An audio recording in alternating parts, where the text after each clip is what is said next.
એક કલમ છે અમારે કે ગુનો અટકાવવા માટેની CRPC 151 જૂની કહેવાય છે. હમણાં મને લાગે 171 થઈ ગઈ.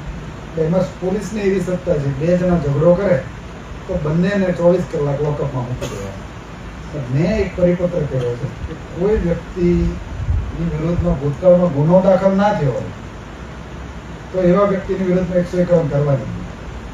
એટલે 50% જેટલો ઘટાડો થઈ ગયો. એટલે વિચાર કરો, દર વર્ષે જો 1000 લોકોને લોકઅપમાં મૂકતા હોય ને આ વખતે 500 ને મૂક્યા તો આપણે 500 લોકોને લોકઅપમાં જતા બચાવી દીધા. અને લોકઅપમાં જવું બહુ ખરાબ વસ્તુ છે. એકવાર તમે લોકઅપમાં જતા રહો એટલે બ્રુટલાઇઝ તમે થઈ જાય. પોલીસ માટેની માનસિકતા તમારી ખરાબ થઈ જાય, સિસ્ટમ માટેની માનસિકતા ખરાબ થઈ જાય.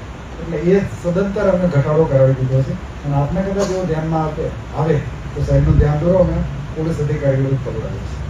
કોઈને અમારે ખોટા પોલીસ સ્ટેશનમાં લોકઅપમાં બેસાડવાનો તો મતલબ જ નથી.